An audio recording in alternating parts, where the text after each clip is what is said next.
உங்கள்கிட்ட கேட்குறேன், இப்போ இந்த சபையில் இருக்கிற 100 பேர்கிட்ட கேட்குறேன், நமக்கு என்ன குறைச்சல் சார்? நமக்கு என்ன சார் குறைச்சல்? ஒருவேளை அம்பானி மாதிரி ஆதானி மாதிரி பெரிய சொத்து இல்லாமல் இருக்கலாம், ஆனால் அடுத்த வேளை சொத்துக்கு உத்தரவாதம் இருக்குல்ல. இங்கே இருக்கிற ஆளுகளை பற்றி பேசுகிறேன். இங்கே இருக்க யாராவது ஒரு ஆள் எந்திரிச்சு எனக்கு அடுத்த வேளை சொத்துக்கு உத்தரவாதம் இல்லைன்னு சொல்லுங்க. நான் கிழிஞ்ச வேட்டி தான் கட்டியிருக்கேன், கிழிஞ்ச பேண்ட் தான் போட்டிருக்கேன், யாராவது சொல்லுங்க. இல்ல அடிப்படை வசதிகள் இருக்கா இல்லையா? குறைஞ்சபட்ச வசதிகள் இருக்கா இல்லையா? எந்த வசதியும் இல்லாத அந்த ஏழை சிறுவனிடம் இருக்கிற நகைச்சுவை உணர்வு கூட உங்களிடத்திலும் என்னிடத்திலும் இல்லை என்றால் நாம் எப்படி வாழப்போகிறோம்? அவன் சாதாரணமான சார், என்ன இல்லை சார், கண்ணு பஞ்சடைஞ்சிருக்கு சார், கிழிஞ்ச ட்ரௌசர் சார், அந்த பையன் நகைச்சுவை உணர்வோட வாழ்றான் சார். இந்த நகைச்சுவை உணர்வை வளர்த்துக்கிறதுக்கு வாசிப்பு பெரிய பக்கபலமா இருக்கும். அதுதான் சொல்றேன். அதே மாதிரி சமயோஜித புத்தி, பிரசன்ஸ் ஆஃப் மைண்ட். புத்தகத்தை வாசிக்க வாசிக்க வாசிக்க, அது குறிப்பாக நாவல்கள் சிறுகதைகள்லாம் நிறைய வாசிங்க. சிறுகதைகள் நாவல்கள் நிறைய வாசிங்க. உங்களுக்கு ஒன்று சொல்றேன், அறிவை வளர்த்து கொள்ள வேண்டும் என்றால் கட்டுரைகள் வாசியுங்கள், உணர்வை வளர்த்து கொள்ள வேண்டும் என்றால் கவிதைகள் வாசியுங்கள், கதைகள் வாசியுங்கள். சார், ஒரு வயசானவர், இந்த இதோட முடிச்சிடறேன். ஒரு வயசானவர் ஒரு மெடிக்கல் ஷாப்புக்கு போகிறார், 10 ரூபா கொடுக்குறார், 6 மாத்திரை கொடுங்கிறார். ஒரு மாத்திரை 1.5 ரூபா. எவ்வளோ சார் மிச்சம் வரும்? 1 ரூபா வரும். சே, டக்குன்னு சொல்லிட்டார், 1 ரூபா மிச்சம் வரும். 6 × 1.5 9 ரூபா. 10 ரூபா கொடுத்தார், 1 ரூபா மிச்சம் வரும். கடைக்காரன் 1 ரூபா மிச்சம் இல்லை போயான்னு ஒரு ஹேல்ஸ் மாத்திரை கொடுக்குறான். அவர் மாதம் போகிறார், 6 மாத்திரை வாங்குறார், 1 ரூபா மிச்சம் இல்லைன்னு. நானாக இருந்தால் என்ன பண்ணடே, என்னை பார்த்தா உனக்கு கேனையனா தெரியுதா, என்னடா எப்போ பார்த்தாலும் 1 ரூபாய் ஆட்டையை போடுற அப்படின்னு சண்டை போட்டிருப்பேன். ஆனால் அந்த பெரியவர் என்ன பண்ணார் தெரியுமா? அவனோட மோதுறதுக்கு அவர்கிட்ட தில் இல்லை, வயசானவர். அவர் என்ன பண்ணார், அடுத்த தடவை போகையில் 20 ரூபா கொண்டு போனார். 10 ரூபாய்க்கு பதிலாக 20 ரூபா கொண்டு போனார். 6 மாத்திரைக்கு பதிலாக 10 மாத்திரை வாங்கினார். எவ்வளோ மிச்சம் வரும்? எவ்வளோ மிச்சம் வரும்னு அந்த பாப்பா சொல்லுது, கேட்ட உனக்கே தெரியல, நீயே எங்கள்கிட்ட கேட்டுக்கிட்டு இருக்க. எவ்வளோ மிச்சம் வரும்னு உனக்கு தெரிஞ்சா சொல்லு, இல்லைன்னா போயா. எவ்வளோ சார் மிச்சம் வரும்? 5 ரூபா மிச்சம் வருமா? 5 ரூபா எடுத்து கொடுக்குறான். ஏன்னா 1 ரூபா இல்லை கல்லால், 5 ரூபா கல்லால் இருக்குது. இப்போ இதுதான் சார் சமயோஜித உணர்வு. இதுக்கு பேர் என்ன?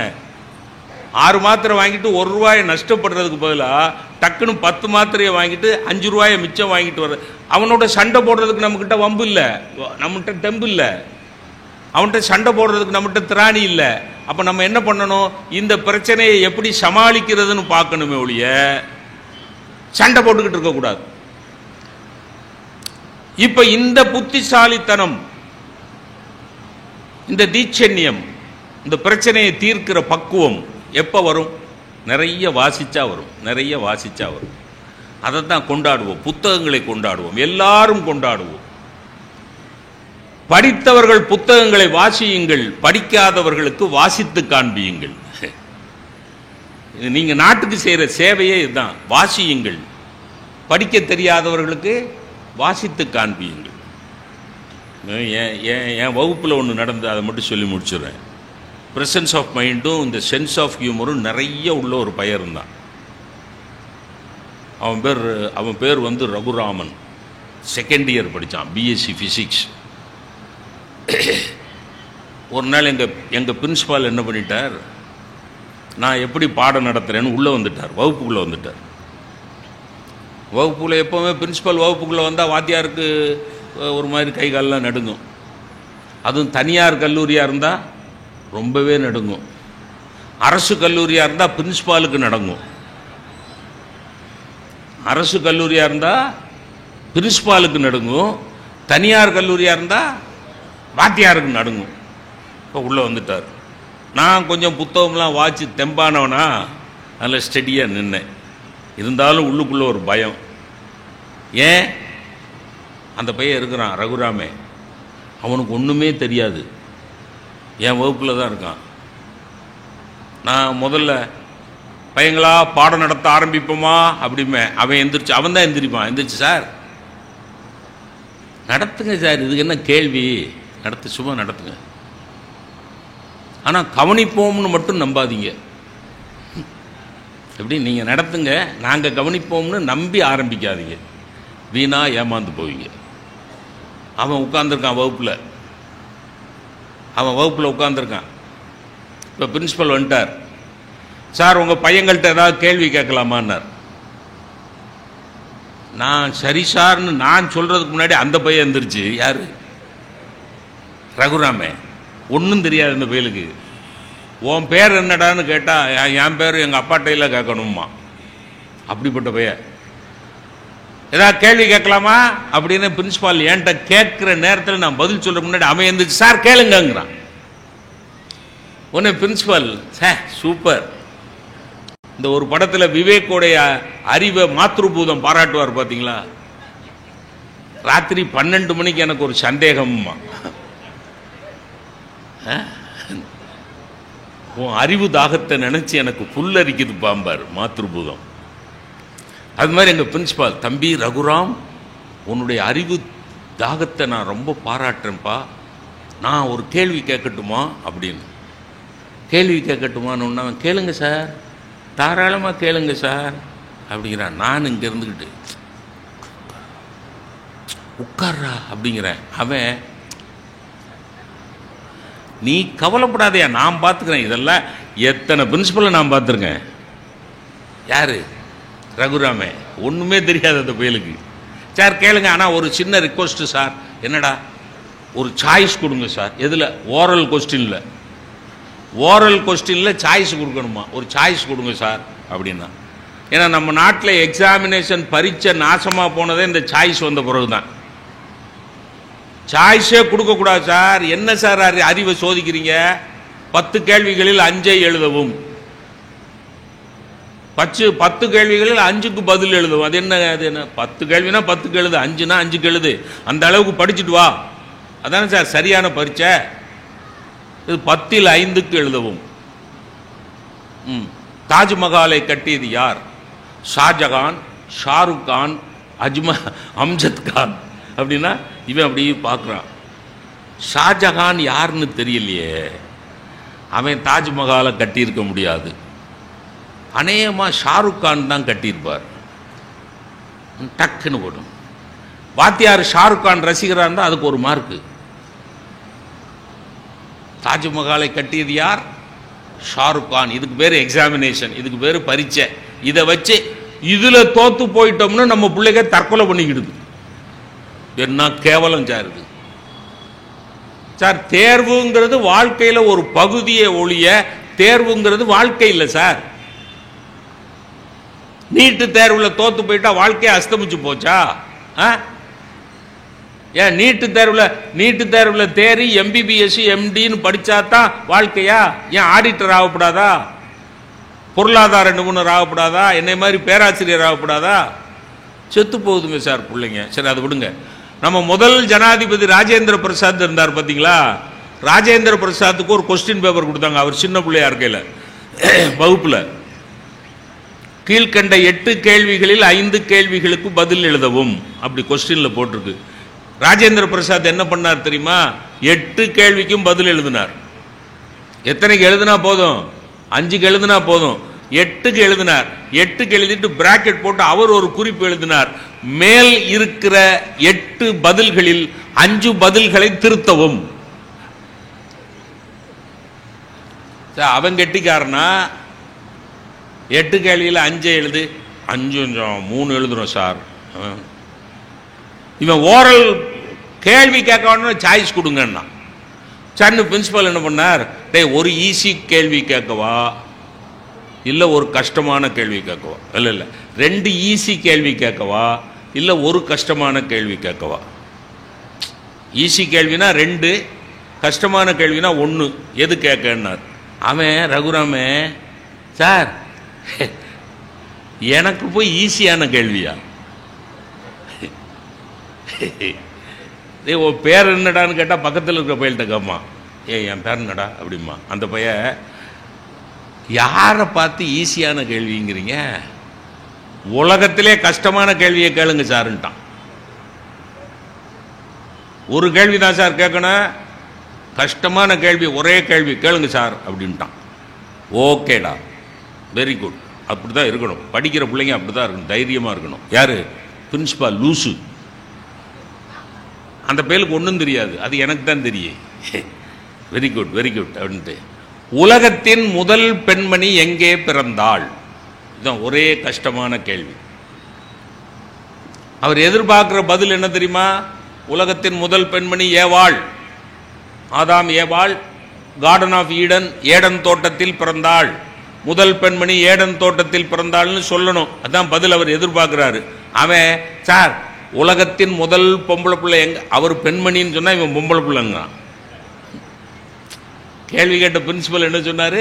உலகத்தின் முதல் பெண்மணின்னா. இவன் ரகுராம சார் உலகத்தில் முதல் பொம்பளை பிள்ளை எங்க பிறந்ததுன்னு உங்களுக்கு தெரியணும், அவ்வளவுதானே?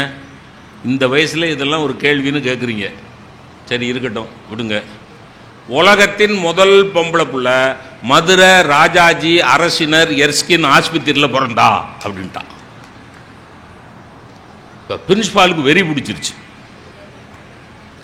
வெறி பிடிச்சி என்னைய பார்த்து சொல்றாரு, வாட் நான்சென்ஸ் அப்படின்னு. சார் அவன் நான்சென்ஸா சொன்னா என்னைய பார்த்து நான்சென்ஸ்ங்கிறீங்க, வாட் நான்சென்ஸ் அப்படின்னு அவனை பார்த்து, how dare you answer like this, இது மாதிரி பதில் சொல்றதுக்கு உனக்கு என்னடா தைரியம்? உலகத்தில் முதல் பொம்பளை புள்ள ராஜாஜி மருத்துவமனையில் பிறந்தான்னு உனக்கு எப்படி நாயே தெரியும் அப்படின்னாரு. இவ்வளோ கோபமா பேசுறாரு. மற்ற பயலெல்லாம் நடுங்கிருப்பான். உனக்கு எப்படிடா நாயே தெரியும்னார். அவன் கூல். எதுக்கு கத்துறீங்க சார்? எதுக்கு சார் 55 வயசுல எதுக்கு கத்துறீங்க? வீணா பிபி ஏறி மயங்கி விழுந்துட்டீங்கன்னா யாரு? பிரின்சிபால் மேல அவனுக்கு அக்கறை. அவன் என்ன என்ன நம்ம இந்த விளையாட்டை எப்படி ஆரம்பித்தோம்? இது விளையாட்டான் சார். இந்த விளையாட்டை எப்படி சார் ஆரம்பித்தோம்? 2 ஈஸியான கேள்வி, இல்லைன்னா ஒரு கஷ்டமான கேள்வி, அப்படித்தானே சார் ஆரம்பித்தோம்? ஆமாம். உலகத்தில் முதல் பெண்மணி எங்கே பிறந்தான்னு ஒரு கஷ்டமான கேள்வியை நீங்கள் கேட்டுட்டீங்க. ராஜாஜி மருத்துவமனைன்னு நான் பதில் சொல்லியாச்சு. ராஜாஜி மருத்துவமனையில் தான் பிறந்தான்னு உனக்கு எப்படிடா தெரியும்னு இது என்ன 2வது கஷ்டமான கேள்வி? புரியுதா என்னன்னு? இவனும் வகுப்புல உட்கார்ந்துருக்கான். இப்ப நான் என்ன சொல்லி முடிக்க போறேன்னா, இந்த பையன்ட்ட நகைச்சுவை உணர்வு இருக்கா இல்லையா? இருக்கா இல்லையா? இருக்குல்ல? இருக்கு. சமயோஜித புத்தி இருக்கா இல்லையா? இருக்கு. அப்போ உலகத்தில் நல்லபடியா வாழ்றதுக்கு, பிரச்சனைகளை தீர்த்துக்கிறதுக்கு 2 தேவையான குணங்கள் எது? ஒன்று சமயோஜிதம், இன்னொன்று நகைச்சுவை. இந்த 2 இந்த பயல்கிட்ட இருக்கு. ஆனா இந்த பையன் இந்த 2ஐயும் தப்பா பயன்படுத்திக்கிட்டு இருக்கான். 2 திறமை இருக்கு இவன் கையில. ஆனா 2 திறமையையும் இவன் என்ன பண்ணிட்டு இருக்கான்? தப்பிதமா மிஸ்யூஸ் பண்றான், தப்பா பயன்படுத்திக்கிட்டு இருக்கான்.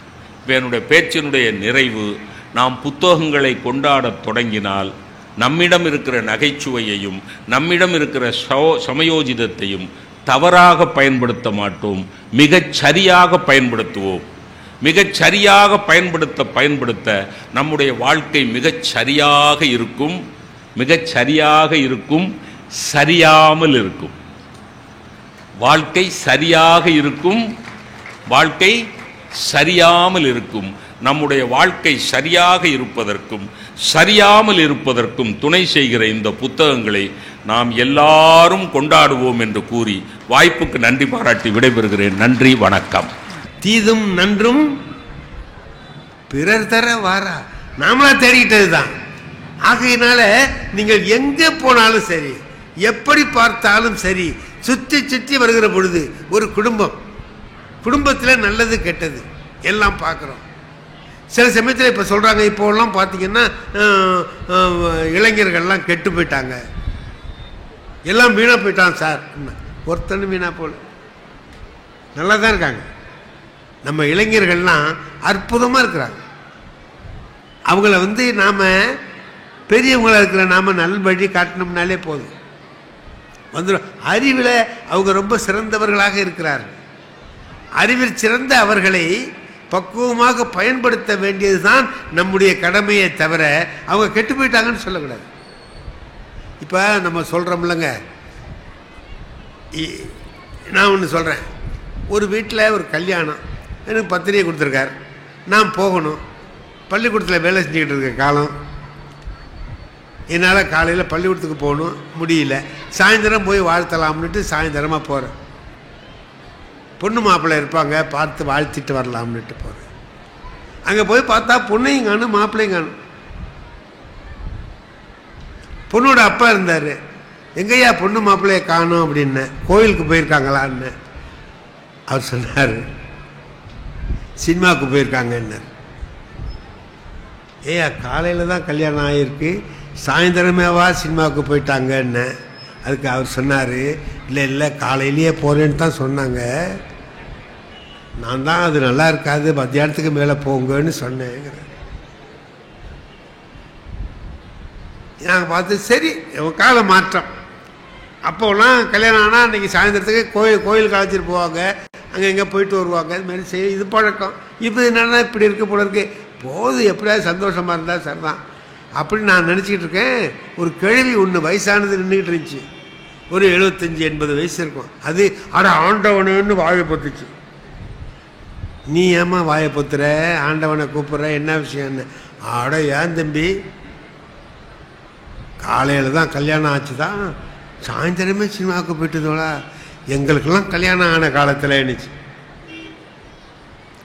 அதுக்கு எப்போ கல்யாணம் ஆகிருக்கும், ஒரு 60 வருஷத்துக்கு முந்தி கல்யாணம் ஆகிருக்கும். எங்களுக்கெல்லாம் கல்யாணம் ஆன காலத்தில் எங்கள் வீட்டுக்காரர் மூஞ்சை பார்த்து பேசுகிறதுக்கே 3 வருஷம் ஆயிட்டு. கல்யாணம் ஆகி அவர் மூஞ்சை பார்க்கவே 3 வருஷம் ஆகிட்டான். அதுக்கிடையில் 2வது பையன் பிறந்துட்டான்னு நான் பார்த்தேன். நீ முகத்தை பார்க்காமலே 2 பையன் பிறந்திருக்கான்னா இது பார்த்துருந்தா என்ன ஆகிருக்கும்னு. பக்கத்தில் இருந்தவர் சொன்னார், ஒன்றும் ஆகிருக்காது, முக அமைப்பு அப்படின்ட்டார்.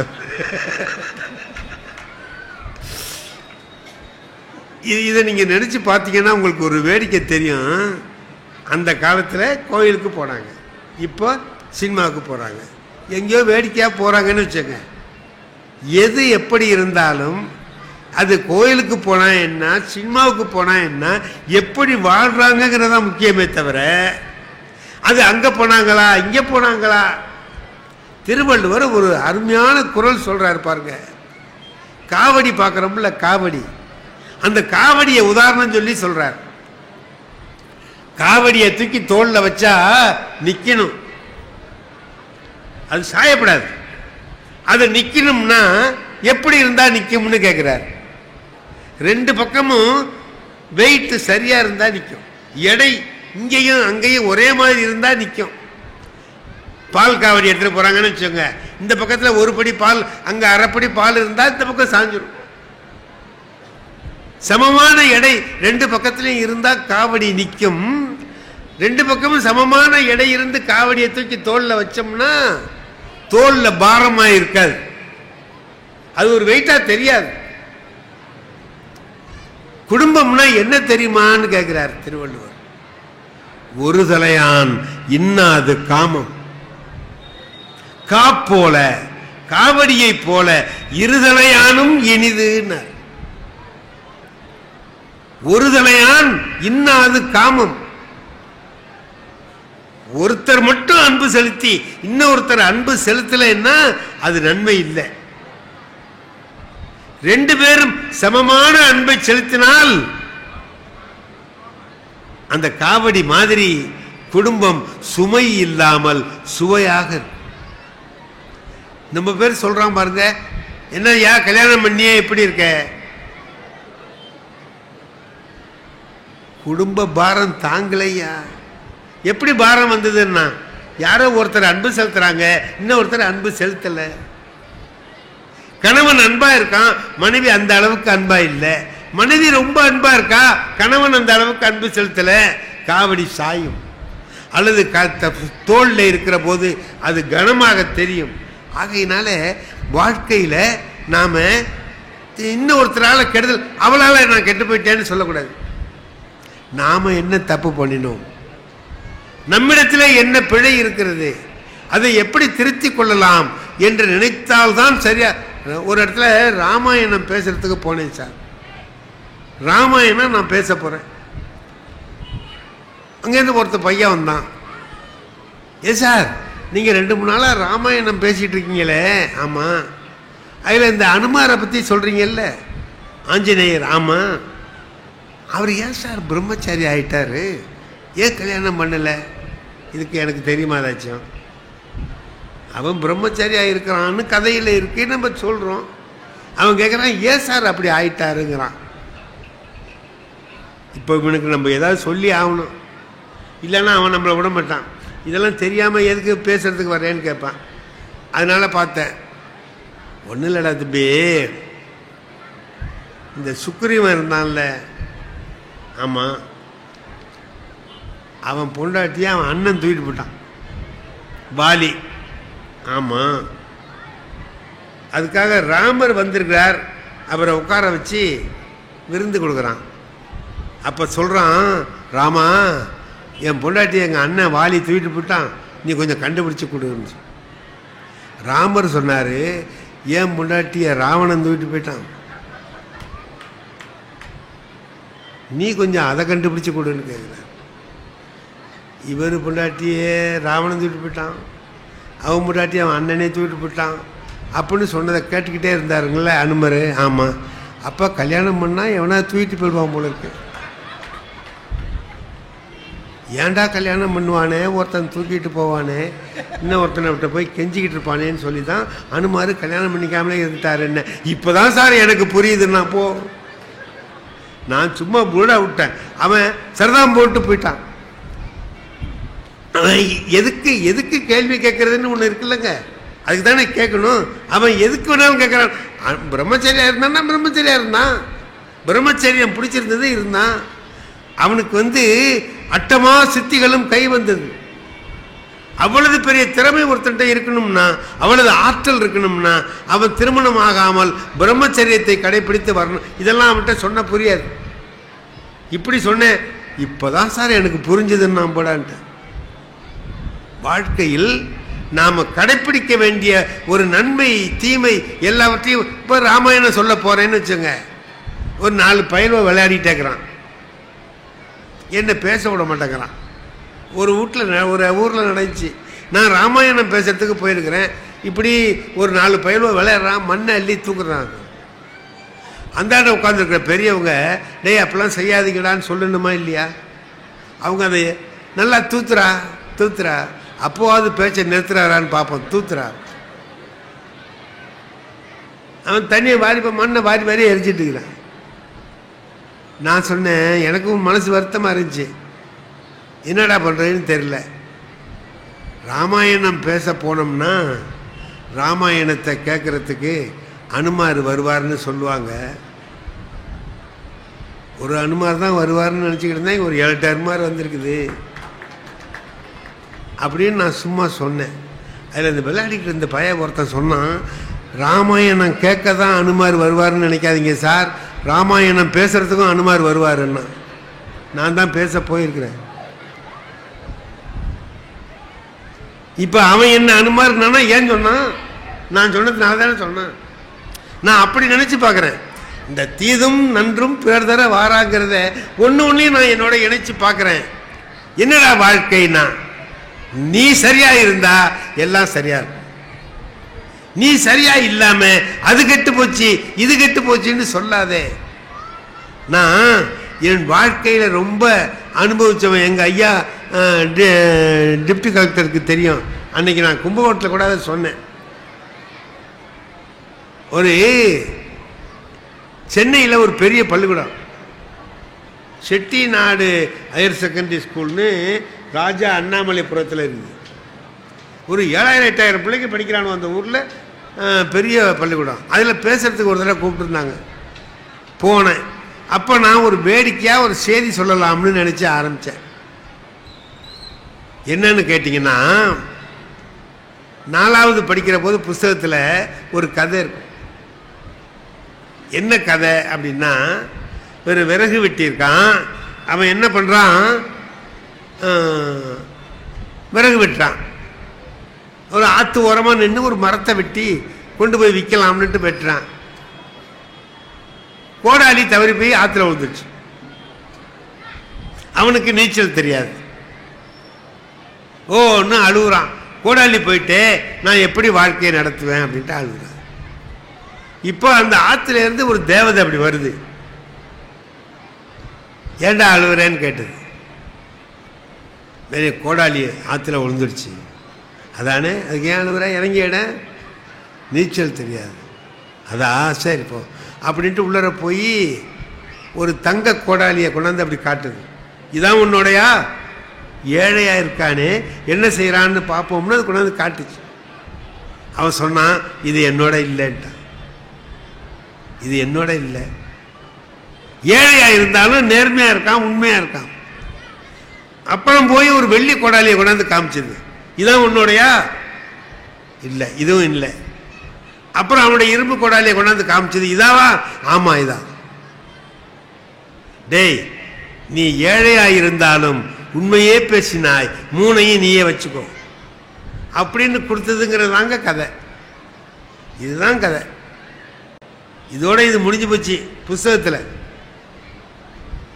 எங்க பையன் ஒருத்தன் என்ன பண்ணா, அது அதோட விட விரும்பல. அதுக்கு 2 போடுறான். பொன்னியின் செல்வன் 2 வர்ற மாதிரி 2 போட்டான். அதில் என்ன சொல்றான், இந்த 3 கோடாலையும் கொண்டு போய் வீட்டில் கொடுக்குறான். பொண்டாட்டி கேட்குறா, எங்கே திருடுனேன்னு. திருடல, தேவதை கொடு. தேவதை எங்கேயா தேவதை கொடுக்கும், என்ன கதை அடிக்கிறியா? இல்லை இல்லை, ஆற்றுல விழுந்துட்டு அப்படின்னு எல்லாத்தையும் நடந்ததெல்லாம் சொன்னான். நீ பொய் சொல்கிற.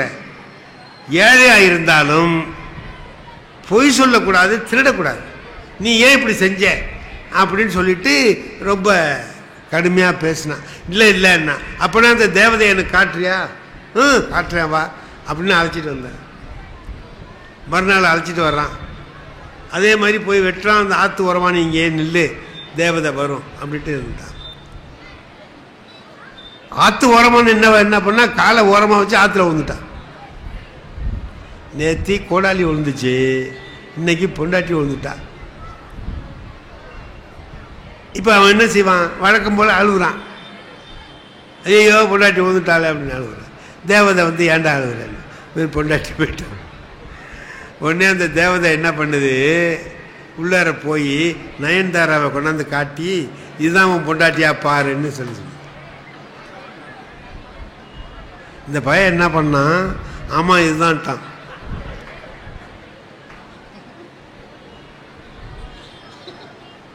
லே, நேத்தி நல்லவனா இருந்த, தங்கத்தை காமிச்சேன் இல்லைன்னு, வெள்ளியை காமிச்சேன் இல்லைன்னு, இன்னைக்கு அழகான பொண்ணை பார்த்தவொடனே இதான்னு சொல்றிய. ஏண்டா வீணா போயிட்டியா, கெட்டு போயிட்டியா? நீ உன்னை பற்றி எனக்கு தெரியும்.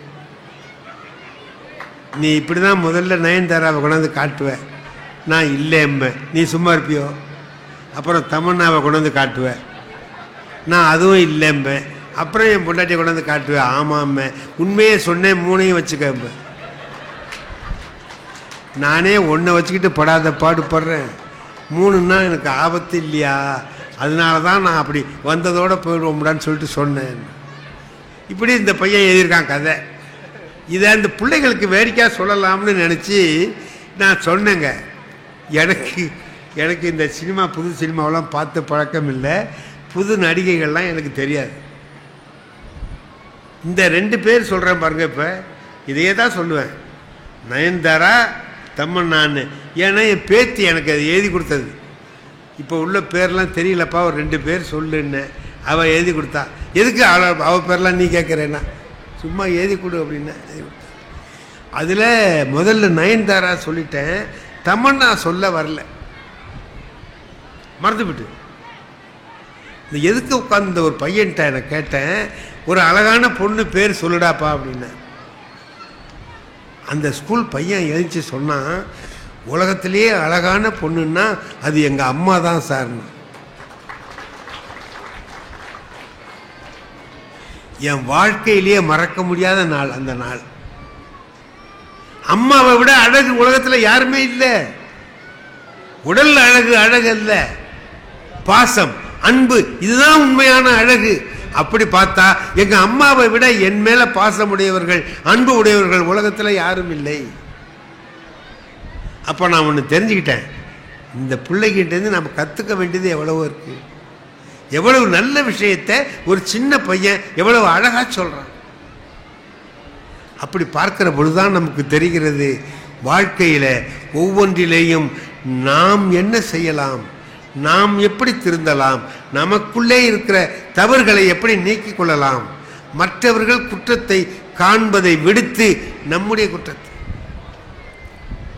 ரொம்ப ரொம்ப அழகு. நாம் அந்த பழைய இலக்கியங்களை எல்லாம் பார்த்துட்டு நம்முடைய வாழ்க்கையை இன்றைக்கு பார்த்தோமானதான் தெரியும், நாம் தான் தவறுடையவர்கள். மற்றதெல்லாம் சரியாதான் இருக்கு, நம்மை திருத்தி கொண்டால் எல்லாம் சரியாகிவிடும் என்பதை நாம் உணர முடியும். காலில் ஒருத்தருக்கு அடிபட்டுருச்சுன்னு வச்சுக்கோங்களேன், அந்த கால் தன்னுடைய வழக்கமான சக்தியோடு செயல்பட முடியாது. அப்போ அந்த கால் சரியாற மட்டும் என்ன செய்வார், ஒரு ஊன்றுகோலை வச்சு போவார். இல்லை மலை ஏறுகிறவர்களை பார்த்தால் கடினமான பாதையில் போவதற்கு ஒரு கோலை வச்சுட்டு இருப்பாங்க. நம்ம வடிவேலு பஸ்ஸில் நின்ன மாதிரி நாங்கள்லாம் எதையுமே பிடிக்காம நிற்போம்னு மலையேற சொல்ல முடியாது, அவனுக்கு கட்டாயமாக வேணும் அந்த ஊன்றுகோல். இப்போ கடினமான பாதையில் நடப்பவர்களுக்கு ஊன்றுகோல் துணையாவது போல, அல்லது ஒரு கால் தன்னுடைய வழக்கமான சக்தியோடு இல்லாத போது ஊன்றுகோல் துணையாவது போல, தானாக தேடி படிக்க முடியாதவர்களுக்கு என்ன செய்வதுன்னு வள்ளுவர் கற்றிலனாயினும் கேட்க.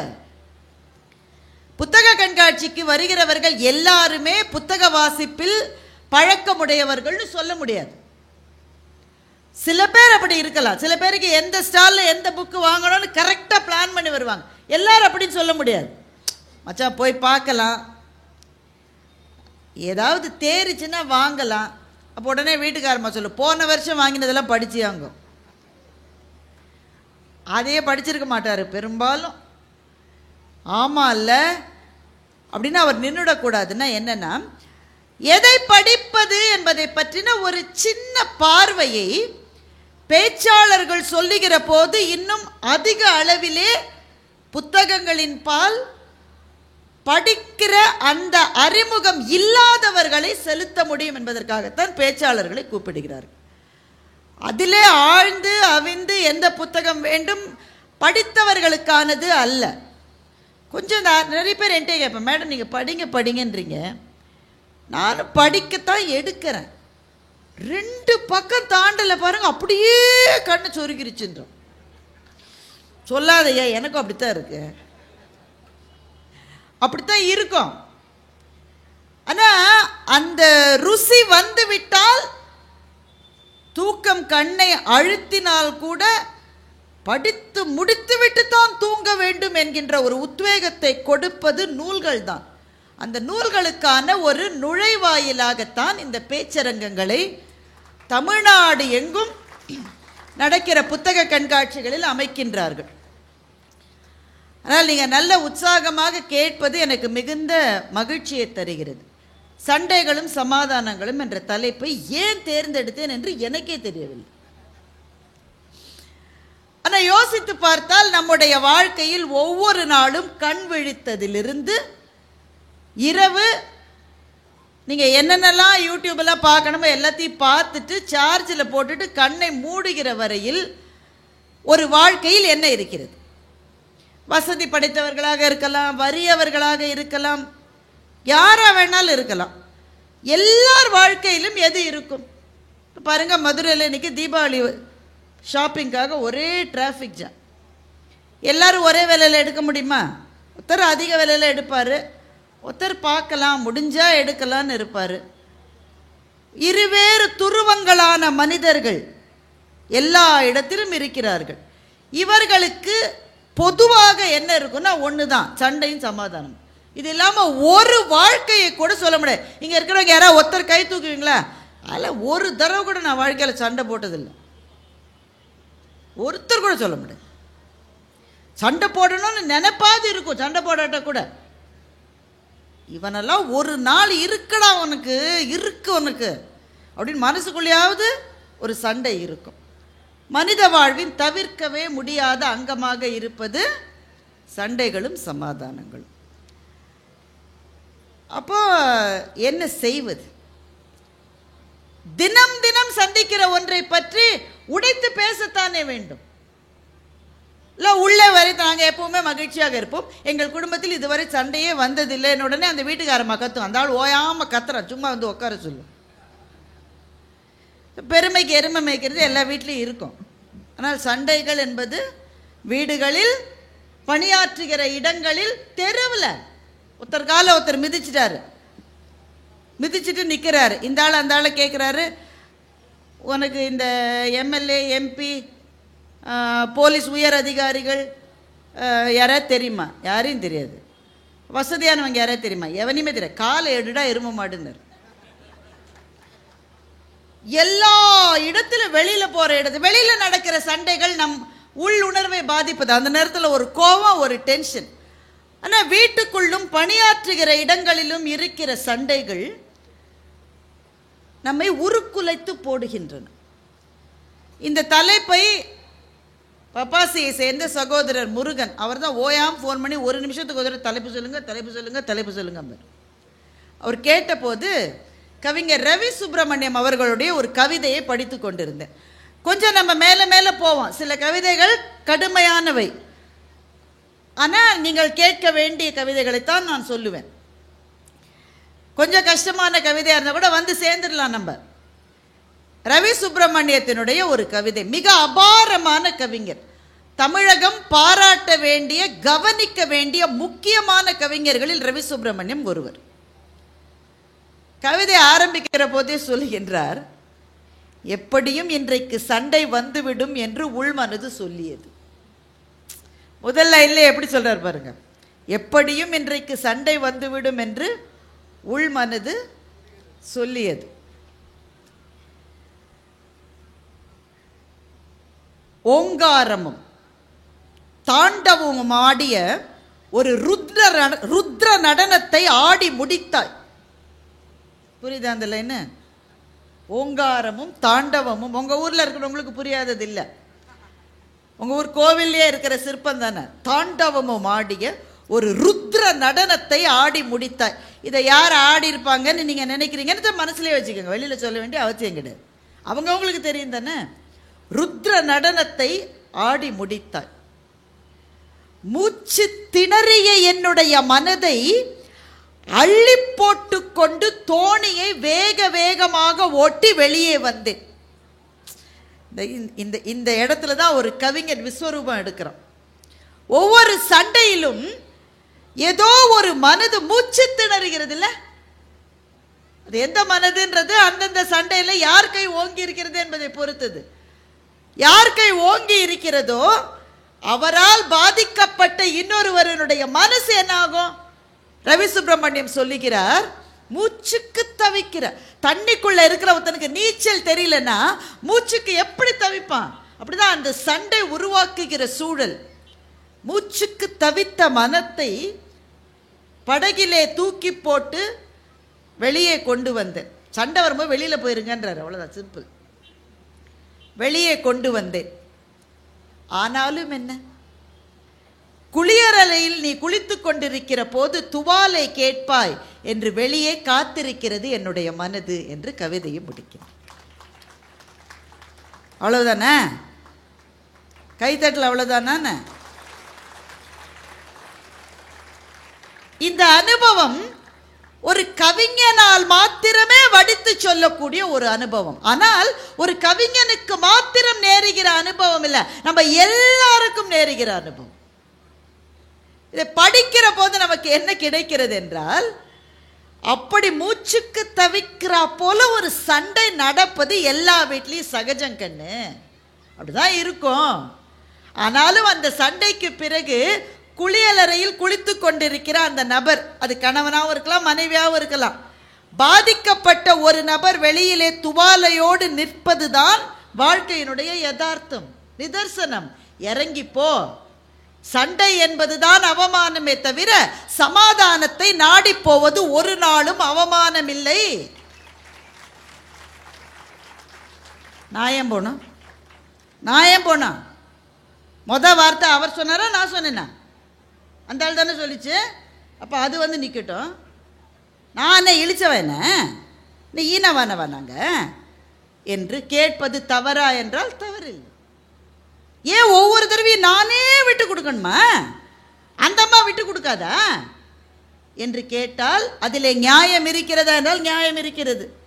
ஆனால் எதற்காக யாரோ ஒருவர் விட்டு கொடுத்துத்தான் ஆக வேண்டும் என்றால் அந்த வீட்டில் அந்த 2 பேர் மாத்திரம் இருந்தாக்க யாருமே விட்டு கொடுக்க வேணாம். நீ கத்தி எடுத்து குத்து மாப்பிள்ள, ஒன்றும் இல்லை, பார்த்துக்கலாம் போலீஸ் ஸ்டேஷனில் என்று கூட சொல்லிவிடலாம். ஆனால் அந்த வீட்டிலே ஒரு பிள்ளையோ 2 பிள்ளையோ இருந்துச்சுன்னு வைங்களேன், கட்டாயமாக யாராவது ஒருத்தர் துவாலையோடு வெளியே காத்திருக்கத்தான் வேண்டும். அது யார் என்று நீங்கள் சண்டை போட்டு கொண்டிருந்தால் 2 இள நெஞ்சங்கள் அந்த சண்டை என்கின்ற சூறாவளியில் சிக்கி மூச்சுவிட முடியாத இதயங்களாக புழுங்குகிற சூழலை நம்முடைய குழந்தைகளுக்கு நாம் கொடுக்கக்கூடாது என்ற பொறுப்புணர்வு இருப்பவர்கள் நான் ஏன் விட்டு கொடுக்கணுன்ற கேள்வி கேட்க மாட்டாங்க. இப்போ இதெல்லாம் ரவி சுப்பிரமணியம் உங்களுக்கு சொன்னாரா? சொல்லலை. ஆனால் ஒரு கவிதையை படிக்கிற போது நம்முடைய நெஞ்சு கவிதை புத்தகத்தை மூடி வைத்த பிறகு உங்களுக்குள் என்ன மிச்சம் இருக்கிறதோ அதைத்தான் அந்த கவிதை உங்களுக்கு கொடுத்தது. அதனால் தான் எழுத்தாளர் ஜெயமோகன் சொல்லுகிறார், ஒரு கவிதையிலிருந்து நீ என்ன அறிந்து கொண்டாய் என்பது முக்கியமே அல்ல, ஒரு கவிதையிலிருந்து நீ என்ன உணர்ந்து கொண்டாய் என்பதுதான் முக்கியம் என்று சொல்லுகிறார். ஒரு கவிதையிலிருந்து அறிந்து கொள்ள முடியுமா? முடியும். பயங்கரமான சயின்டிஸ்ட் ஒருத்த ஒரு கவிதையை எழுதி இங்கிருந்து வானத்திலிருந்து பூமிக்கு எவ்வளவு இடைவெளி தெரியுமா, சந்திராயன் 3 உள்ளே இறங்கிய பிரின்சிபல் உனக்கு, இதெல்லாம் கவிதை எழுதலாம்னா எழுதலாம். இந்த கவிதையிலிருந்து ஏதாவது அறிய முடியும். ஆனால் எந்த கவிதை உங்கள் நெஞ்சத்தில் இருக்கும் என்றால், ஒரு கவிதை புத்தகத்தை மூடி வைத்த பிறகு உங்கள் நெஞ்சுக்குள் என்ன மிஞ்சுகிறதோ, என்ன உணர்கிறீர்களோ, அதுதான் அந்த கவிதை உங்களுக்கு கொடுப்பது. ரவி சுப்பிரமணியத்தினுடைய கவிதை நம் ஒவ்வொருவருக்குமானது. ஏன்னா எல்லா வீட்லையும் சண்டை இருக்கு, எல்லா வாழ்க்கையிலும் சண்டைன்ற வார்த்தையை கூட சொல்ல வேண்டாம். சண்டைன்றது ஒரு பெரிய ஸ்டேஜ். முரண்கள், கான்ஃப்ளிக்ட்னு ஆங்கிலத்தில் சொல்றோம் இல்லையா, முரண்கள். முரண்கள் இல்லாத ஒரு வாழ்க்கை கூட இந்த பிரபஞ்சத்தில் இருக்க முடியாது. அப்போ முரண்களோடு வாழ்வது எப்படி தெரிந்து கொள்வது? பெரியவர்கள் சொல்லிக் கொடுக்கலாம், ஆனால் அவங்களே பாதி நேரம் சண்டையிலே இருக்காங்க. பிள்ளைங்களோட அதிகமாக சண்டை போடுறாங்க. பிள்ளைகளுடைய வாழ்க்கையில் சண்டைகளும் சமாதானங்களும் ரொம்ப ஈஸியா இருக்கு. கண்ணதாசன் அதை பற்றி ஒரு கவிதை எழுதி இருக்கிறார். உன்னோட நான் டூ என்று சொல்லுவதில் தொடங்குகிறது பிள்ளை பிராயத்து சண்டைகள். அவ்வளோ சின்ன பிள்ளை இப்போ டூ விடுறீங்களாப்பா? எல்லாமே ஓரளவு பெரிய பிள்ளையா இருக்குது, ரொம்ப சின்ன பிள்ளை கண்ணிலே தெரியும். நாங்களாம் அந்த பிள்ளை தான் இருக்குது. நாங்களாம் ஸ்கூலில் படிக்கும்போது கட்டாயம் டூ விடுவோம். இப்போ இருக்கிற பிள்ளைங்களாம் விவரமாக இருக்குன்னு நினைக்கிறேன். நான் உன்னோடு டூ என்று சொல்லுவதில் தொடங்குகிறது பிள்ளை பிராயத்தினுடைய சண்டைகள். கொஞ்ச நேரத்திலேயே இப்ப பழம் என்று சொல்லுவதில் வந்து சேருகின்றன சமாதானங்கள். பிள்ளையா இருக்கிற போது சண்டைகளும் சமாதானங்களும் சுலபமாக இருக்கின்றன. புரியுதானே? இது மட்டும் கவிதை, ஒன்றும் பிரச்சனை இல்லையே, கோனார் நோட்ஸ் வேணாமே. சரி, பிள்ளைகளா இருக்கிற போது சண்டைகளும் சமாதானங்களும் சுலபமாக இருக்கின்றன. சோறு ஆயிடுச்சு வரலாம் என்று வீட்டு முகட்டை பார்த்து கொண்டே குரல் கொடுக்கின்ற மனைவி. அப்படின்னா என்ன அர்த்தம்? சண்டைன்னு அர்த்தம். சண்டை ஆயிடுச்சு, இந்த அம்மா வந்து சோறு செஞ்சிருச்சு, அந்த ஆள் கோச்சிக்கிட்டு அங்கே உட்காந்துருக்காரு. சாப்பிட வரீங்களா? சாப்பிட டைமா இப்படிலாம் சொல்லியிருக்கலாம். ஆனால் அந்த அம்மா அப்படிலாம் சொல்லலை. முகட்டை பார்த்து, நீ ஒரு மனுஷனே இல்லைன்னு அப்படி சொல்லு, நீ எல்லாம் ஒரு மனுஷனாடா அப்படின்னு சொல்றதுக்கு பதிலாக சுவத்தை பார்த்துக்கிட்டு மோட்டு வலையை பார்த்துக்கிட்டு சோறாயிடுச்சு என்று முகட்டு வலையை பார்த்து குரல் கொடுக்கின்ற மனைவி. கொடுத்த கடனை திருப்பி கேட்டேன் என்ற ஒரே காரணத்துக்காக பல்லாண்டுகள் கழித்து பார்த்தும் பாராதது போல் நடக்கின்ற நண்பன். ரொம்ப முக்கியம் இது. இவர் தான் கடன் கொடுத்துருக்காரு, கடனை இவர் தான் கொடுத்துருக்காரு. ரொம்ப நாளாக வரலன்ன உடனே ஏன்பா அது கூட கொடுத்தேனேன்னு ஒரு வார்த்தை கேட்டதுக்காக பார்த்தும் பார்க்காதது போல் நடக்கிற நண்பன். அவன் நண்பன், அவன் எனிமி அவன். ஆனால் நண்பன் என்ற பேரில் இருக்கிற பகைவன். இவர் கேட்டார்ன்றதுக்காக இவரை பார்த்தும் சில பேர் கடன் கொடுத்தவன் எதிரில் வந்து சைடில் கூடி இந்த தெருவில் ஒதுங்கிடுவான், கண்ணிலே படமாட்டான். பார்த்தும் பார்க்காதது போல் ஒதுங்குகின்ற நண்பன். போன கல்யாணத்தில் உங்கள் வீட்டில் செஞ்ச மரியாதை சரியில்லை என்று 3 ஆண்டுகளாக பேசாத சகோதரி. அண்ணா தங்க தாங்க வீட்டு கல்யாணத்தில் ஏதோ பிரச்சனை. என்ன பெரிய பிரச்சனை இது? என்ன இஸ்ரேல் பாலஸ்தீனத்துக்கு நடுவில் இருக்கிற பிரச்சனையா? ஜரிகையில் ஒரு இன்ச்சு குறைஞ்சிது, எனக்கு மாத்திரம் ஸ்வீட்டே வைக்கலை, எங்கள் அப்பா அம்மா வந்தப்போ அவங்கள நீங்கள் மதிக்கலை, இவ்வளவு தானே. 3 ஆண்டுகளாக பேசாத சகோதரி. வளர்ந்து கொண்டே போகிறது பகை, குறைந்து கொண்டே போகிறது அன்பு. சண்டைகளும் சமாதானங்களும் பிள்ளை பிராயத்தில் சுலபமாக இருக்கிறது என்று கவிதையை முடித்தார் கண்ணதாசன். யோசிச்சு பார்த்தா அது உண்மைதான். சில சமயம் நம்ம பசங்க சின்ன பிள்ளைகளா இருக்கும்போது நல்ல சண்டை போடுறாங்க, நாமே அப்பா அம்மாலும் சொல்லுது, சண்டையில்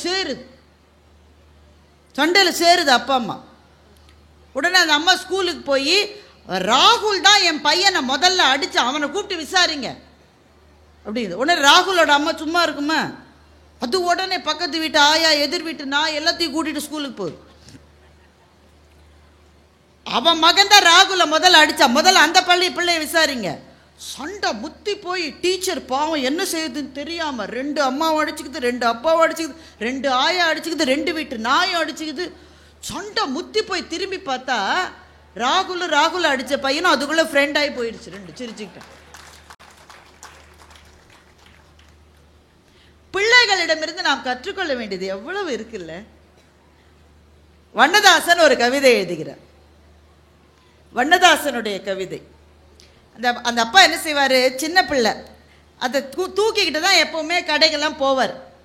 மருந்து கடைக்கு போகிறார். அந்த பிள்ளைக்கு தெரியும் என்னென்ன மருந்து அப்பா ரெகுலராக வாங்குவாருன்னு பிள்ளைக்கு தெரியும். ஏன்னா அடிக்கடி போகிற கடை இல்லை. அங்கே போன உடனே மருந்து கடைக்காரரும் பழக்கமானவர் தான், வழக்கமாக போகிறவர் தானே. அப்பா வந்து பிள்ளைக்கு டெஸ்ட் வைப்பார், அவனுக்கு ஞாபகம் இருக்கான்னு. அம்மாவுக்கு அப்பா சொல்கிறார், அதாவது அவரோட அம்மா, அந்த பிள்ளையோட பாட்டி அம்மாவுக்கு அந்த குட்டி பிள்ளை சொல்லுது லிவோஜின். ஏன்னா அது கொஞ்சம் அந்த ரத்தம் கம்மியாக இருந்தால் லிவோஜின். அப்பாவுக்கு, அதாவது இவரோட அப்பாவுக்கு, அந்த பிள்ளையோட தாத்தாவுக்கு, அப்பாவுக்கு பிபி டேப்லெட் அந்த பிள்ளை சொல்லுது. எல்லாம் மனப்பாடமாக வச்சிருக்காது. கடைக்காரர் சிரித்து கொண்டே எல்லாத்தையும் எடுத்து வைக்கிறார். இந்த குழந்தைய சுமந்திருக்கிற அந்த தகப்பனுக்கு திடீர்னு ஞாபகம் வருது, 2 எறும்பு மருந்துன்னு கேட்குறார். அது வழக்கமாக வாங்குவது அல்ல.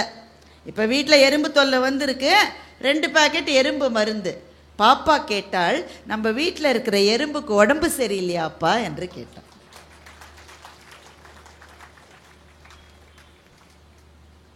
கவிதை புரிஞ்சவங்க நல்லா கை தட்டுவாங்க. என்னங்க இது, கீரிக்கும் பாம்புக்கு சண்டை விடுற ரேஞ்சுக்கு என்ன கொண்டு வந்துட்டீங்க? எல்லாருக்கும் மருந்து வாங்குகிற போது எறும்புக்கு மருந்து என்ற உடனே குழந்தையினுடைய அழகான உலகம் நினைக்கிறது அவங்க வீட்டில் இருக்கிற எறும்புக்கு உடம்பு சரியில்லை, அதனால அப்பா மருந்து வாங்குறார். ஆனால் மருந்து எதற்கு? எறும்பை கொல்லுவதற்கு. வண்ணதாசன் கவிதையை முடிக்கிறார், நானும் கேட்கவில்லை, அவரும் கொடுக்கவில்லை. மருந்து கடைக்காரர் இதை கேட்டுக்கு தானே இருக்காரு. அவரும் எறும்பு மருந்தை கொடுக்கல, இவரும் எறும்பு மருந்து கொடுங்கன்னு திரும்ப கேட்கல. திரும்பி வரும் வழியில் நினைத்தேன், கடவுள் ஏன் இந்த உலகத்தை குழந்தைகள் வசம் ஒப்படைக்க கூடாது என்று சொல்லி கவிதையை முடித்தார். இஸ்ரேலிலே இருக்கிற குழந்தைகளும் காசாவிலே இருக்கிற குழந்தைகளும் சேர்ந்து முடிவு செய்திருந்தால் இந்த சண்டை எப்போதோ நின்று இருக்கும். வளர வளர நம்முடைய மனத்தில் படுகின்ற நம்முடைய ஈகோ, எந்த சண்டைகளையும் சமாதானம் என்ற ரேஞ்சுக்கு எடுத்து போக முடியாதபடி செய்கிறது. இவன் மனுஷனுக்கு தானடா சண்டை போடுறேன்னா மனுஷன் இயற்கையோட போய் சண்டை போடுறான். இவனை விட பைத்தியக்காரன் இருக்கவே முடியாது. எது ஜெயிக்கணும் உனக்கு தெரியலையாடா? நீ 500 மரத்தை வெட்டுற, நீ நினைக்கிற நீ மரத்தை ஜெயிச்சிட்டேன்னு. நீ உன்னுடைய சந்ததிக்கு கிடைக்க வேண்டிய நீரை குறைத்து விட்டாய் என்பது மரத்துக்கு தெரியும். அவங்க அழகா ஒரு கதை சொன்னாங்க, டோடோ பறவையை பற்றி சொன்னாங்கல்ல, கேட்டிங்களா இல்லையா? கொழுன்னு இருக்கிற டோடோ பறவையை கொன்று தின்னாங்களாம். கடைசியில் பார்த்தா அந்த பகுதியில் வர்ற ஒரு தாவரம் அதற்கு பிறகு வளரவில்லை. இயற்கை ஒன்றோடு ஒன்று இணைந்தது. இதை புரிந்து கொள்ளாத ஒரே உயிரினம் மனிதன் மாத்திரம்தான். இதை பற்றி ஜெயமோகன் அருமையான ஒரு கதை எழுதியிருக்கிறார். சுருக்கமாக சொல்கிறேன் அந்த கதையை. ஏன்னா புத்தக திருவிழாவுக்கு பேச வந்துவிட்டு எழுத்தாளர்களினுடைய கதைகளை சொல்லாமல் நாங்கள் வேறு எதை சொல்லுவது? ஜெயமோகன் அருமையான ஒரு கதை எழுதியிருக்கிறார். ஒரு பயங்கரமான சயின்டிஸ்ட், அவரோட மனைவியும் சயின்டிஸ்ட், அவருடைய அப்பாவும் சயின்டிஸ்ட். அப்பாவும் மகனும் எதை பற்றி ஆராய்ச்சி செய்கிறார்கள் என்றால் பேர்ட் மைக்ரேஷன், பறவைகள் வலசை போவதுன்னு சொல்லுவாங்கல்ல, நீண்ட தூரம் பறந்து வருகின்றன பறவைகள். நம்ம படிச்சிருக்கீங்களாம்மா? எல்லாருமே முறைச்சி பார்க்குறீங்க பிள்ளைங்கள. யாராவது கூப்பிட்டு உட்காந்து வச்சுட்டாங்களா வலுக்கட்டாயம்மா? ஒரு சிரிப்பை காணுமே முகத்தில். இந்த ஆண்டி என்னைக்கு முடிச்சு நாங்கள் எப்போ பஜ்ஜியை சாப்பிட்டு அந்த ரேஞ்சில் இருக்குது. பரவாயில்ல, வந்து சேர்ந்துருவாங்க அப்புறமா. பேர்ட் மைக்ரேஷன் பற்றி ஆராய்ச்சி செய்கிறார் மகன். அவருக்கு முக்கியமான கேள்வி என்னென்னா, பறவைகள் ஏன் இவ்வளவு தூரம் பறக்கிறது?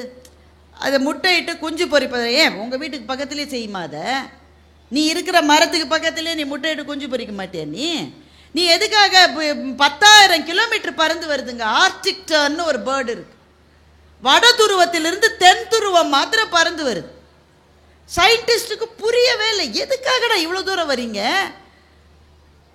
நீ இருக்கிற இடத்துக்கு பக்கத்திலே செய்ய மாட்டேன். இதற்கான கேள்வி இன்றைக்கு கூட விஞ்ஞானிகளுக்கு தெரியவில்லை. ஏன் அவ்வளோ தூரம் பறந்து வருதுன்னு தெரியல. அதை விட பெரிய கேள்வி என்னன்னா, பாதையே மாறாமல் வருதுங்க. நம்ம ஆளு கூகுள் மேப் வச்சுக்கிட்டே அந்த அம்மா வடக்கில் திரும்ப சொன்னால் தெற்கில் திரும்புகிறோம். ஆனால் கூகுள் மேப் அம்மா நல்ல அம்மா, திட்டவே திட்டாது, சொல்லிக்கிட்டே இருக்கும். Take a U turn now, take a U turn now, take இவன் நேராக போவான். அது திட்டுது அவனை. அறிவு இருக்கா? நான் வந்து சொல்கிறேன்ல யூ டர்ன் எடுன்னு சொல்கிறேனே நான். உனக்கு மண்டையில் ஏதாவது இருக்கு, அது கேட்குதா? இல்லை.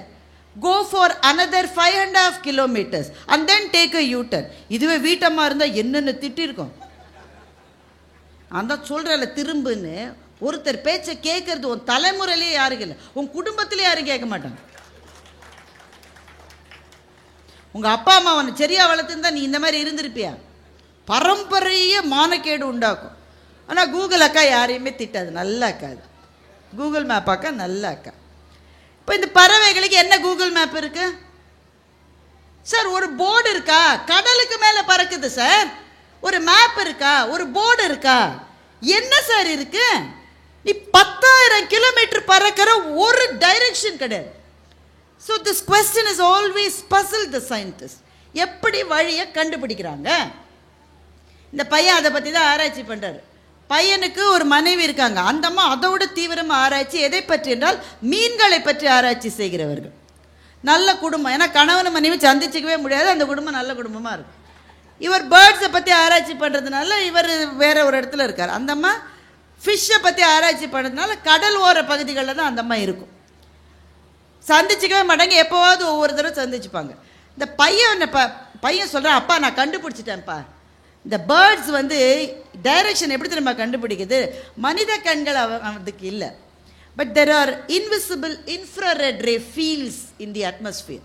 இன்ஃப்ராரெட் கதிர்களினால் உருவாக்கப்பட்ட ஒரு ஃபீல்டு வந்து வாயுமண்டலத்தில் இருக்கிறது. மனித கண்களுக்கு அது தெரியாது, ஆனால் பறவைகளுக்கு அது தெரியும். இந்த இன்ஃப்ராரெட் ஃபீல்ட்ஸில் இருக்கிற வழியை வச்சுக்கிட்டு தான் அது இவ்வளோ தூரம் பறக்கிறது. நான் என்ன பண்ண போகிறேன், இதை நான் கண்டுபிடிச்சேன்றதை ப்ரூவ் பண்ணணும். இப்போ விஞ்ஞானிக்கு எது முக்கியம்? கண்டுபிடிச்சது முக்கியம் இல்லை, நீ தான் கண்டுபிடிச்சன்னு முதல்ல ப்ரூவ் பண்ணி பேட்டன்ட் வாங்கினா தான் துட்டு தேரும் அவனுக்கு. ஃபஸ்ட்டு அதை தான் செய்யணும். நான் இதை ப்ரூவ் பண்ண போகிறேன். என்னம்மா அங்கே பிரச்சனை?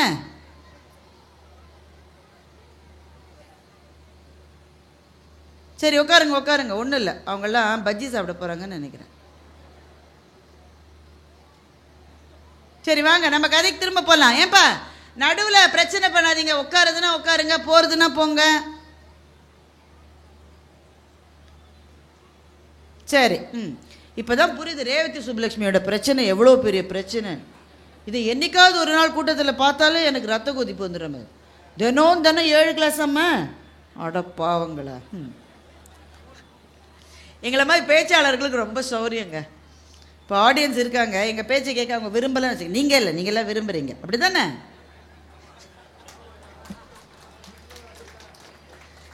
தமிழ் வளர்த்த மதுரையில் மதுரைக்கு வந்த சோதனை, பாண்டிய நாடே என் பாட்டுக்கு அடிமை. சரி பேச்சாளர்களுக்கு என்னென்னா, ஆடியன்ஸ் வந்து எங்கள் பேச்சை கேட்க தயாராக இல்லைன்னு வச்சுக்கோங்களேன், நாங்கள் என்ன செய்வோம்னு நினைக்கிறீங்க? சரிங்க நன்றி வணக்கம்னு போயிடலாம். ஆனால் ஆசிரியர்கள் பாவம், ஒரு நாளும் அவர்கள் பேச்சை கேட்க விரும்பாத ஆடியன்ஸுக்கு மத்தியிலேயே வாழ்நாளெல்லாம் பாடம் நடத்தி கொண்டே இருக்கிறார்.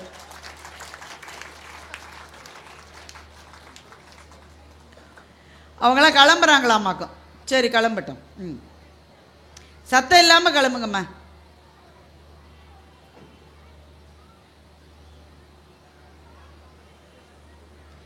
சரி கதைக்கு திரும்ப வருவோமா? இது வந்து ஒரு தவறான முறை, சொல்கிறேன் தப்பாக எடுத்துக்காதீங்க. ஒரு பேச்சாளரனுடைய பேச்சுக்கு நீங்கள் வந்து முழு பேச்சையும் கேட்க உங்களுக்கு நேரம் இல்லை என்றால் அந்த அரங்கத்தில் நீங்கள் அமரக்கூடாது. அதற்காகத்தான் நான் பேச ஆரம்பித்த போதே சொன்னேன், எனக்கு கிட்டத்தட்ட 50 நிமிடங்கள் நேரம் கொடுக்கப்பட்டிருக்கிறது என்று சொன்னேன். அவ்வளவு நேரம் இருக்க முடியவில்லை என்றால் அப்போதே கிளம்பி இருக்க வேண்டும். இது முறை அல்ல. ஆனால் அவர்களுக்கு என்ன பிரச்சனையோ எனக்கு தெரியல. நல்ல மொத்தமாக கூட்டமாக வந்தாங்க, கூட்டமாக கிளம்புறாங்க. சரி இருக்கட்டும். ஒரு பேச்சாளன் பேசுகிற நேரத்தில் உங்களுக்கு குரு, அதை உங்களால் வாங்கிக் கொள்ள முடியவில்லை என்றால் அந்த அரங்கத்துக்கு நீங்கள் வரக்கூடாது. இது நீங்கள் எனக்கு செய்வதல்ல, இது நீங்கள் தமிழுக்கு செய்வது, இது நீங்கள் புத்தகங்களுக்காக செய்வது. இது எந்த விதத்திலும் முறை அன்று. ஆனால் சின்ன பிள்ளைகள், நான் அவங்கள தவறு சொல்லவும் முடியாது. சரி ஓகே கதைக்கு வந்துடலாம். இப்போ எங்கே நிற்குது கதை? இன்ஃப்ராரெட் ரேஸ் வந்து பறவைகள் பறப்பதற்கான வழித்தடம் அதுதான். இன்னும் இவர் கண்டுபிடிச்சிட்டாரு.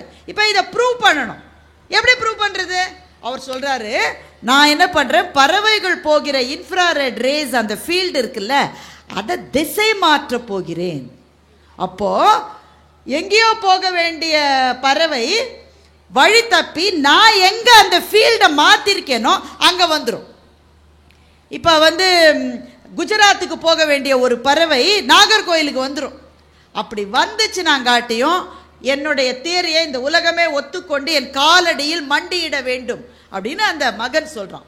அப்பா வயசானவர், அவருமே சயின்டிஸ்ட் தான்.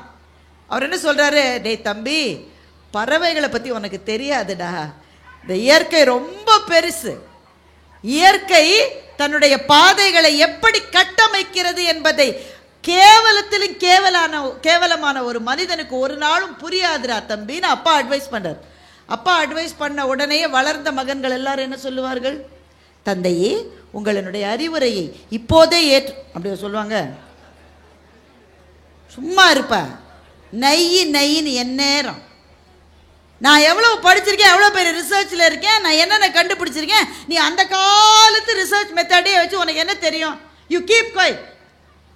அப்புறம் அப்பா என்ன சொல்லுவார், எல்லா வீட்டு அப்பாவும் என்ன சொல்லுவாரோ அதுதான் சொல்லுவார், கேடு கெட்டு ஒழி, எனக்கு என்ன. இப்போ இவன் இன்ஃப்ராரெட் ஃபீல்டை மாற்றிட்டார். இப்போ பறவைகள், குஜராத்துக்கு போக வேண்டிய பறவை திடீர்னு திசை மாறி கன்னியாகுமரி நாகர்கோவில் பக்கம் வர ஆரம்பிச்சிருச்சு. அவ்வளோதான், மகனுக்கு மகிழ்ச்சி தாங்கலை. எல்லாருக்கும் மெசேஜ் அனுப்புகிறாரு, I have succeeded in my research, அதுவாக்கு இதுவாக்கு. அப்போ திடீர்னு ஞாபகம் வருது, எல்லாருக்கும் நான் என்னுடைய வெற்றியை பற்றி சொன்னேன், ஒரு முக்கியமான ஆளுக்கு என்னோட வெற்றியை பற்றி சொல்லலையே, என் மனைவிக்கு இன்னும் சொல்லலையே. என் மனைவிக்கு ஃபோன் பண்ணுறாரு. மனைவி சொன்னாங்க, நான் வீட்டு வாசலில் தான் இருக்கேன். எப்பம்மா வந்து நீ, நான் வந்து ஜெயிச்சிட்டேன்றதை செலிப்ரேட் பண்ணுவேன். நீ ஜெயிச்சிட்டேன்றதை நான் ஏன் செலிப்ரேட் பண்ணுவேன், நான் அதுக்கு வரல, பின்ன எதுக்கு வந்தேன்? திடீர்னு ஒரு புதிய சம்பவம் நிகழ்ந்திருக்கிறது மீன்கள் உலகத்தில். அதை பற்றி ரிசர்ச் பண்ணுறதுக்காக இங்கே வந்திருக்கேன். ஏன்னா அந்த அம்மா ஃபிஷ்ஷை பற்றி ரிசர்ச் பண்ணுற சயின்டிஸ்ட். மீன்கள் உலகத்தில் என்ன சம்பவம் நடந்திருக்கிறது? குஜராத் கடற்கரையிலே இருக்க வேண்டிய பல மீன்கள் அவ்வளவு தூரம் நீந்தி கன்னியாகுமரி கடற்கரைக்கு வந்திருக்கிறது.